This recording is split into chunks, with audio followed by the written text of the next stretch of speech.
नमस्कार।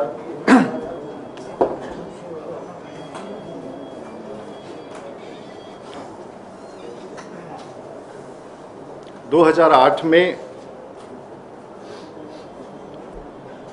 Cash for vote एक बड़ी घटना देश के पार्लियामेंट में हुई थी और उसके बाद से ये अनुसंधान का काम दिल्ली पुलिस को सौंपा गया था और 2 वर्ष बीत जाने के बाद उच्चतम न्यायालय ने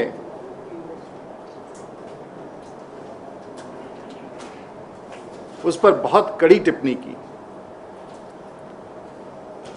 आई am here to speak about that incident which happened in Parliament in 2008, where a vote of confidence was sought by the previous UPA regime, and that investigation was given to the Delhi police. After 2.5 years, the Supreme Court again intervened and called it a very inefficient and a directionless probe. And the status report which was submitted by the Delhi police, the Supreme Court called it a bunch of stories. आपको स्मरण होगा कि मार्च 2011 में भी एक WikiLeaks जिसकी चर्चा होती थी, उसमें भी इस संदर्भ में ये विषय आया था कि उस समय बड़े स्तर पर पैसे का उपयोग किया गया था सांसदों को खरीदने के लिए, सरकार को बचाने के लिए।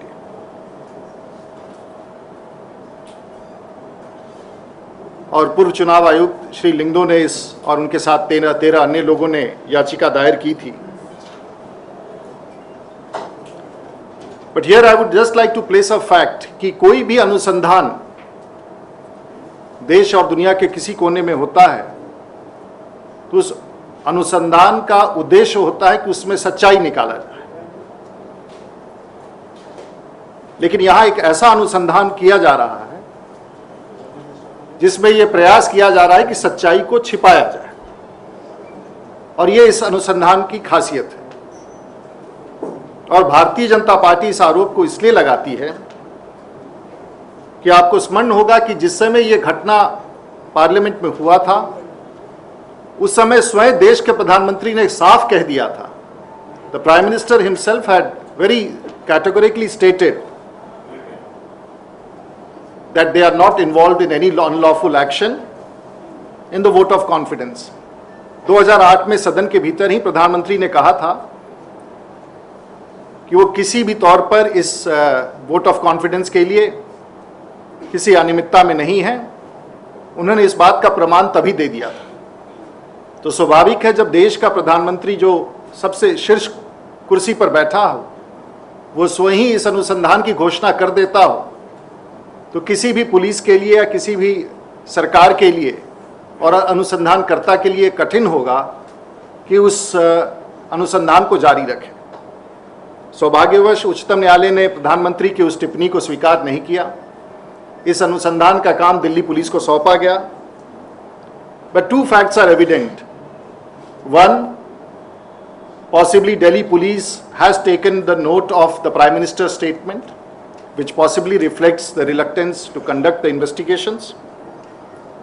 And the second, the Delhi police works under the Ministry of Home Affairs. The Delhi police directly reports to the MHA and to the union government. This itself corroborates the anguish of the highest court of land and possibly gives ample evidence why for 2 years Delhi police was keeping quiet, and only after an indictment from the Supreme Court they worked in haste. और उसमें कहीं ना कहीं इस अनुसंधान में पहले से ही घोषणा होने लगी थी कि इसमें समाजवादी पार्टी नहीं है, इसमें कांग्रेस पार्टी नहीं है, और ये एक व्यक्ति जिसका नाम बार बार आ रहा है उसने ये किया है। भारतीय जनता पार्टी जानना चाहेगी कि इस पूरे अभियान का लाभार्थी कौन होने वाला था। Who was the beneficiary of the entire exercise which was conducted in 2008 when the government was almost about to fall? This is the basic question which the Bharatiya Janata Party would like to know. कि आखिर में 2008 में जो सांसदों को पैसा दिया जाने वाला था, उसका बेनिफिशियरी क्या यूपीए का सरकार या यूपीए के प्रधानमंत्री थे या नहीं, भारतीय जनता पार्टी ये स्पष्ट रूप से जानना चाहेगी। हमारा ऐसा मानना है और ये स्पष्ट रूप से हम कहना चाहेंगे। मैं जानता हूं कि आपका सवाल कर्नाटक पर फिर से आएगा, इसलिए मैं उस संदर्भ में सिर्फ कुछ आपको आपकी सुविधा के लिए, ताकि आज का आपका लेख ढंग से जा सके, मैं ये सिर्फ कुछ ध्यान आकृष्ट करना चाहूँगा। I would like to draw your attention to the issue which is emerging in Karnataka, and we have the highest regards for Mr. Santosh Hegde. He is, everyone knows, he is a part of that Lokpal drafting committee, and of course he is doing his job, and we all appreciative of his job. But one of the press today, one of the leading newspapers reported, and I would like to quote what has been reported in one of the leading dailies today. He has said that he will submit the report to the Chief Secretary of the state of Karnataka, and the report runs into some 5,000 pages, and quote, I would repeat, in the first sentence to the correspondent he says, the drafting is completed, it is being printed, there are some dictations that I am still dictating, and I am quoting from none else than the statement of Mr. Hegde. He has spoken to a senior journalist who has printed this. By these words, it means that report is still not finalized. He is still working on it. He has to give some paragraphs and dictations. I am sure he will work on that and give a complete report. But prior to this, there is a lot of speculation all around. Lot of stories and lot of speculation around. I do not deny that there could be facts in those speculations which are there. But in all justness, whether at such a serious report, is it fair to raise so many speculations raised by media and even by my Congress friends? And if they are so insistent, and if this speculation is the basis of their demands which they are asking, then the Bharatiya Janata Party would also like to know that possibly the same reports also carries the name of Mr. S.M. Krishna. He's a union minister, he's an external affairs minister. So on the basis of same speculation, would the government want to sack Mr. Krishna also? There are many issues involved in that, and we have nothing to say about the report. It's a report which has to be presented. ये प्रतिवेदन सुपुर्द किया जाएगा मुख्य सचिव को। ये 5,000 से अधिक है पन्नों का ये प्रतिवेदन है, लेकिन इसमें स्वयं उन्होंने कहा है कि अभी प्रतिवेदन का अंतिम स्वरूप तैयार नहीं हुआ है, अभी मुझे डिक्टेशन देना है, अभी इसकी प्रिंटिंग जानी है। हालांकि कुछ टीवी और मीडिया चैनल में और कुछ कांग्रेस के मित्रों ने मांग की है कुछ एक्शन का, लेकिन हम अगर वही आधार है तो हम ये भी जानना चाहेंगे कि इसमें ये भी सुनने में आया है कि एस.एम. कृष्णा साहब का नाम है उसमें, वो केंद्र सरकार में मंत्री हैं, तो क्या उनका भी इस्तीफा होना चाहिए? मैं समझता हूं कि हमारे कांग्रेस के मित्र इस पर कार्रवाई करेंगे। But having said all this, we shall wait for the report. It's a report being submitted by a constitutional body, and as a responsible national opposition party, BJP is the largest party and the national opposition party with government in several states. It is absolutely amusing to think that we will not come back with a response. We have to come back with a response with any report. We promise to do so. And the moment the report comes, the Bharatiya Janata Party assures you and the people of this country that we will come back with an adequate response for the media and the public. And we'll just say that it is pointless for the Congress party to be hypocritical, and the BJP is all prepared to come back with a response on any report which is submitted and is published.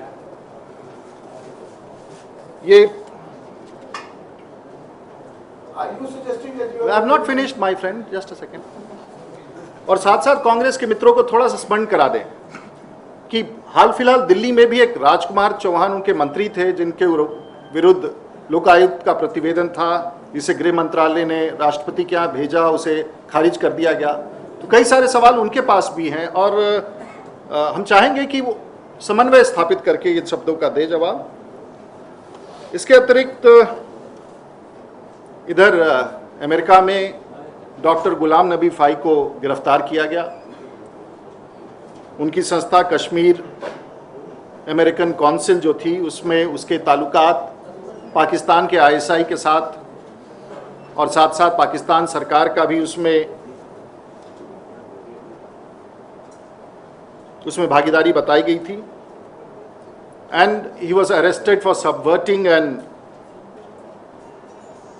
the system in the US. And we also read that there were many people in India also who accepted the hospitality of Mr. Fai and his foundation. They are all respectable people, they are known people. Absolutely speaking, we understand that they are the protagonists of certain belief. उनकी विश्वास है कि वो कश्मीर के सवाल पर बहस में जाते हैं, वो उसमें भाग लेते हैं। इस फाउंडेशन का उनको संरक्षण मिला, वो उनके खर्चे पर गए, विदेश में गए, स्वाभाविक तौर से ऐसे एकेडमिक कॉन्फ्रेंस में जाते हैं। लेकिन क्योंकि आज अमेरिकी सरकार ने उस फाउंडेशन के अध्यक्ष को गिरफ्तार किया है, उस फाउंडेशन के अध्यक्ष के खिलाफ अभियोग लगाए हैं, देशद्रोह का भी मामला है, कई सारे विषयों को FBI ने डाला है। तो निश्चित तौर से भारत के बहुत सारे ऐसे हमारे मित्र जो वहां गए होंगे, कई तो सफाई दे रहे हैं और कई सफाई देना चाहेंगे। उसमें वरिष्ठ पत्रकार भी हैं, सोशल एक्टिविस्ट भी हैं, सेकुलरिस्ट्स भी हैं, इस तरह के कई सारे लोग। और भारत में एक कानून भी है FCRA, foreign contribution regulation act, और भारत का कोई सांसद या अधिकारी विदेश जाता है तो उसे इस नियम के तहत विवरण देना पड़ता है। हम भी अगर विदेश कहीं जाते हैं तो ये बाध्य है कि हम अपना विवरण, गृह मंत्रालय के अंतर्गत FCRA है, उसमें सब विवरण दे कि हमारी हॉस्पिटैलिटी कौन करेगा, खर्चा कौन करेगा, हम कहाँ जाएंगे। मैं समझता हूँ कि ये डिवीज़न इसी काम के लिए है कि विदेशों में जाने वाले ऐसे लोग जो ऐसे हॉस्पिटैलिटी या सरकार से जुड़े लोग हैं, सरकारी तंत्र से जुड़े लोग हैं, इसकी जानकारी गृह मंत्रालय को दें।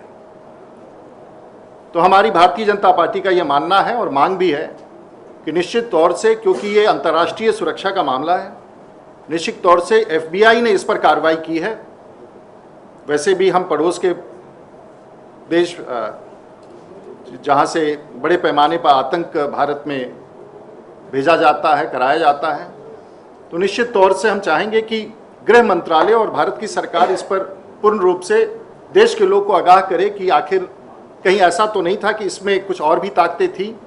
हम किसी पर लांछन नहीं लगाना चाहेंगे, किसी पर कहना, लेकिन देश की सुरक्षा का जब सवाल उठेगा, देश के हित का सवाल उठेगा, तो निश्चित रूप से भारतीय जनता पार्टी इस पर स्पष्टीकरण केंद्र की सरकार से जानना चाहेगी।